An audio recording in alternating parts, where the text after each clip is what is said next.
rounds do not apply. We will be going 2 minutes with the women, and we are going 4 rounds between Terri Cruz and Pamela Barker.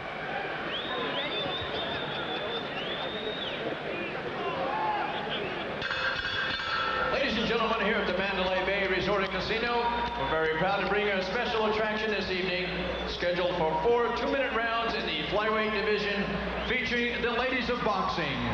Your judges at ringside are Art Lurie, C.J. Ross, and Al Siciliano. Introducing your referee in charge, Mr. Kenny Bayless. Jeff. Introducing first, she's fighting out of the blue corner. She weighed in at 115 pounds, and tonight she wears these solid black trunks. She is from Denver, Colorado, with a record of 1 win, 2 defeats, 1 draw. Her win by knockout.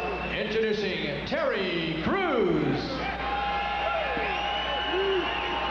And her opponent across the ring, she fights out of the red corner. She weighed in at 113.5 pounds. She's wearing the charcoal trunks.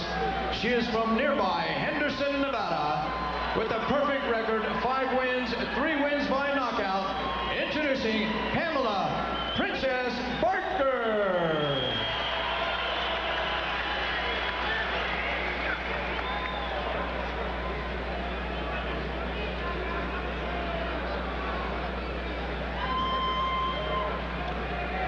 Okay, ladies, moving over the rules in the dressing room. We're going to caution and obey my commands at all times. And keep the fight cool at all times. Good luck to both of you. Touch out. And here we go, 4 rounds, super flyweights in the women's division. Pamela Barker out of Henderson, Nevada, 28 years old with a record of 5-0, 3 knockouts. Terri Cruz comes in with the record of 1-2-1 out of Denver, Colorado. And we get started with round number 1. Barker in the black, and I guess, actually Barker is in the gray, Cruz in the black with the Vida Loca tattoo across her front. Wasting time in this, huh? We went after each other right away. Well, one thing I've noticed about women boxing is because of the lack of boxing skill, just a lot of fighting throughout the 2 minutes that they're going to fight, Gennaro. Yeah, and obviously a lot of them don't have a lot of good technique, but right here we're seeing Vida Loca over here bouncing around, trying to use the distance. And we take a look at Barker in the gray, like we mentioned before, a little bit more patient on the outside. Looks like she's going to try to want to box. While Terri Cruz is already trying to land some haymakers early on. I mean, obviously we're looking at that Pamela Barker has a little more skill than Terri Cruz does. Terri Cruz had 3 bouts in 99, a draw, a loss, and she was knocked out in 3. In fact, she just fought a couple of weeks ago, knocking out Elma Valdez in 1 round to get off the schneid.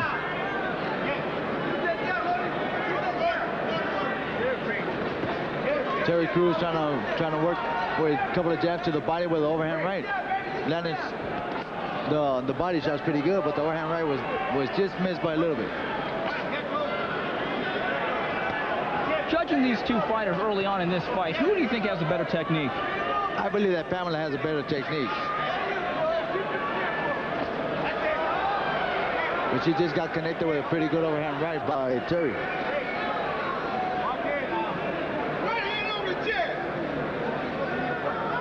Terri, I do believe, is using a lot of stamina, bouncing around, running around. Pamela's not doing anything, and Terri just running around, so she's wasting energy doing that.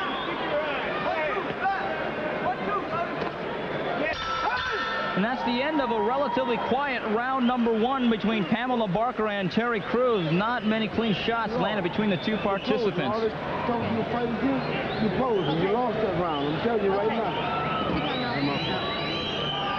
No, you want to fight. You're going back to the same old shit you've been doing. Move now, okay?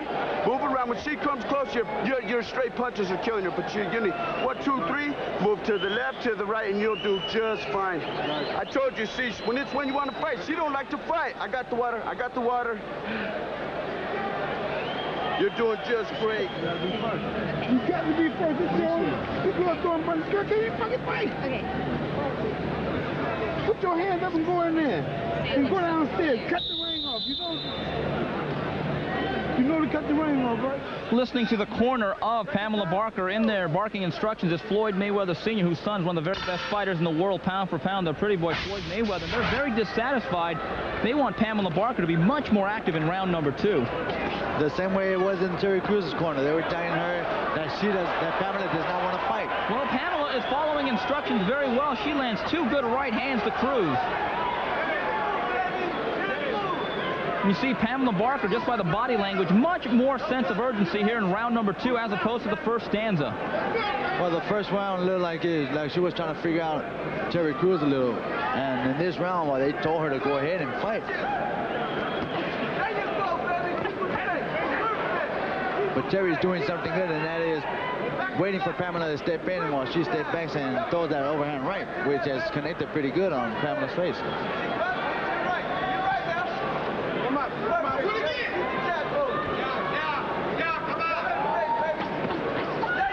Pretty good exchange there. Cruz getting the better of that. And I'll tell you why she's getting better of it, because Pamela's leading with the right, reaching in with the right, not trying to work her way in with a jab. She worked a couple of feint jabs, and she threw the right to the stomach, which is a good move.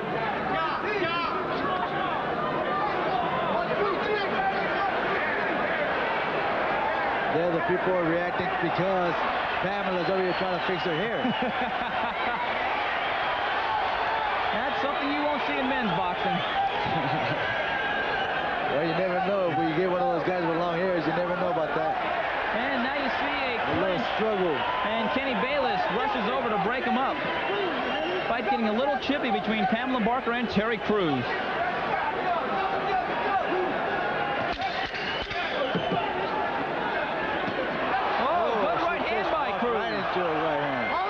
Cruz rocks Barker with a good straight right hand right down the pipe. And that's the end of round number 2.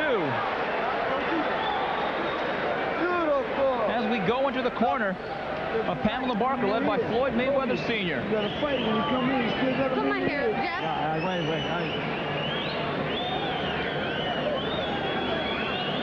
You'll fight it no. We're looking at Pamela right here reaching in, and there's where she gets caught. She continues to reach in, she's going to continue to get caught.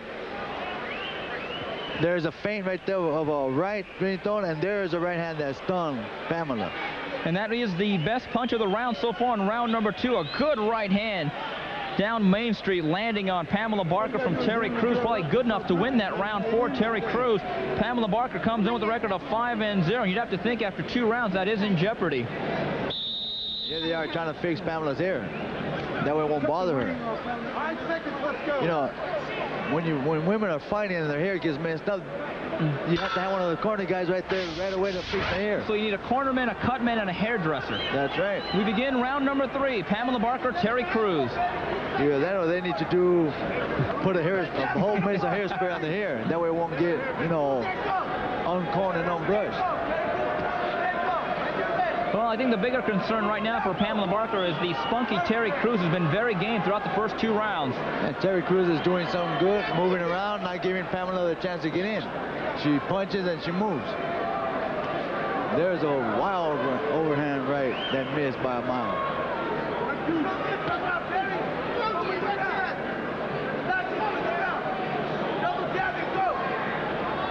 Pamela's trying to bob and weave, trying to work her way in, but she only takes 1 step, and that's it. She got caught again with a good right hand. Terri Cruz doing a very nice job of counterpunching, really taking advantage of the lunging and reaching of Pamela Barker. Pamela's going to have to find a way to try to stop Terri from running. She's going to have to work to the body, something she's not doing. She's just looking for the head. Terry's throwing a pretty good stiff jab.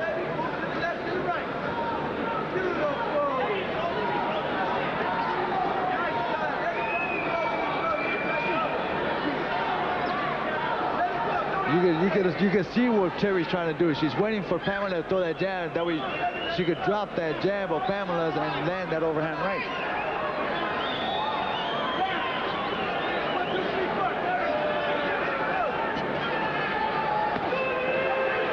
There's a right hand that's blocked by Barker.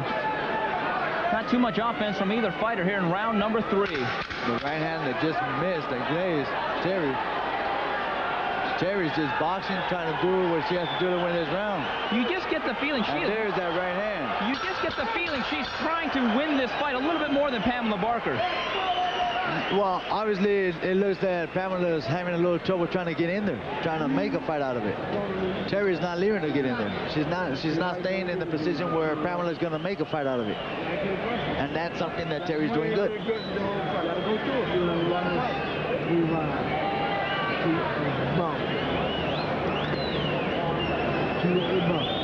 Pull my hair up, Senator. Pull my hair. Come out, touch gloves, ring center, last and final round.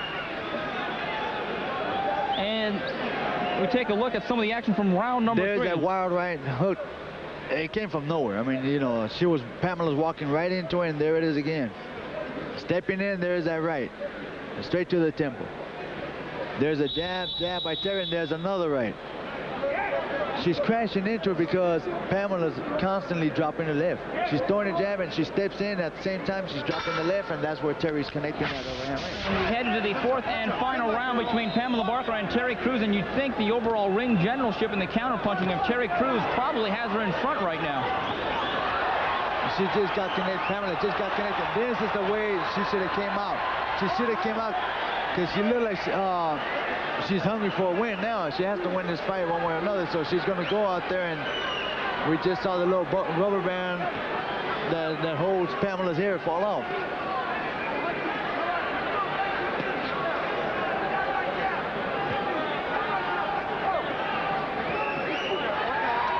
Wild exchange by Pamela that connected a pretty kill lip.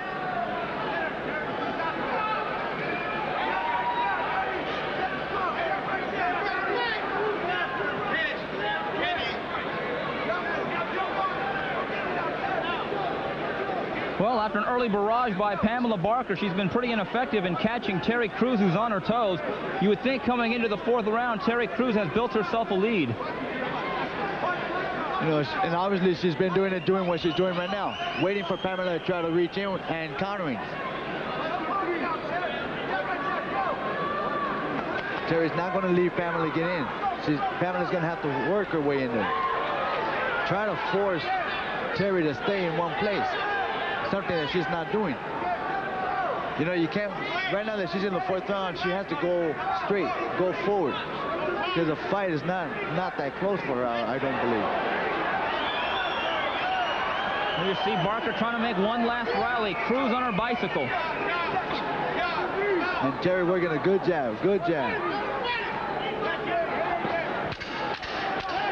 So Terri is doing something that I don't think Pamela expected, and that was jab, step back, and trying to uppercut. And that's it, 4 complete. Pamela Barker, Terri Cruz, it goes to the cards. We may have an upset on our hands, as Terri Cruz, the underdog out of Denver, Colorado, doing a real nice job of ring generalship against Pamela Barker, who came with the record of 5-0.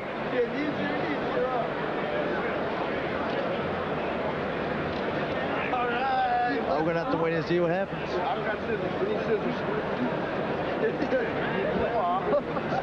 So, Terri Cruz with a nice job. Pamela trying to work her way in, but obviously she landed short with that right, and she got connected with a right by Terri. There we see another angle. Wild punches being thrown. One landed on the side of the ear by Pamela, and it was a clinch.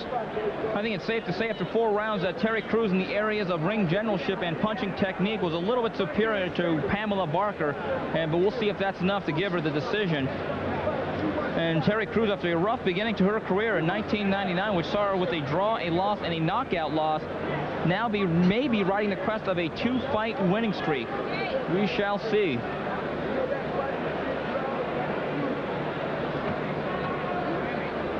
As we take a look at Terri Cruz, doesn't look like she's even been in a fight. Looks very good. Doesn't look like she's been hit much at all after she puts on a very solid performance against Pamela Barker. And then you see Pamela Barker still trying to fix that hair, Gennaro. Yeah, it's too late for that now, you know.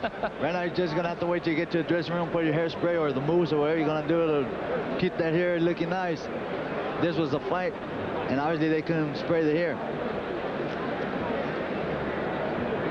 And there you see it, Mi Vida Loca of Terri Cruz.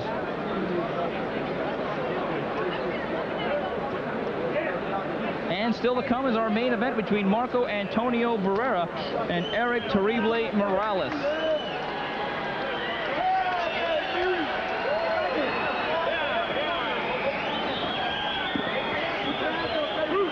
You see Pamela Barker raising her arms in victory. She thinks she has won the fight. We shall see.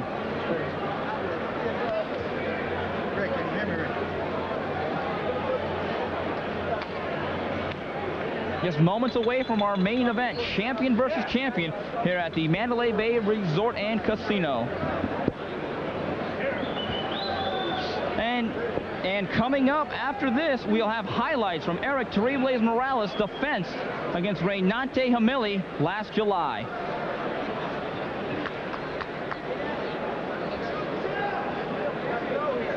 So as we wait for the scorecards to be tallied, we await the decision, and again, it should be a fantastic main event. You could really feel the atmosphere in the arena as we await the arrival of Barrera and Morales.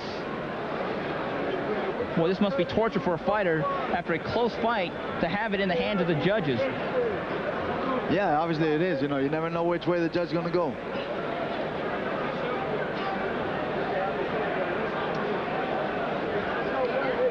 And we're ready. Let's go ringside. Ladies and gentlemen, after 4 rounds of boxing here at the Mandalay Bay, we go to the scorecard for our decision. Judge C.J. Ross scored this bout at 39-37 for Cruz. Judges Art Lurie and Al Siciliano each scored the bout 38-38. We have a majority decision draw. This bout has been declared a majority decision draw.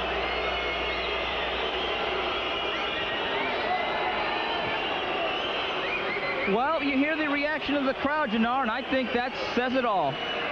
Yeah, obviously we could give it our opinion, but judges gave theirs, and that's what we have to stand with. Here are the scorecards: 39-37 for Cruz, and the 2 other judges had it 2 rounds apiece, 38-38, and we have a majority decision draw. And a very disappointed Terri Cruz leaves the ring.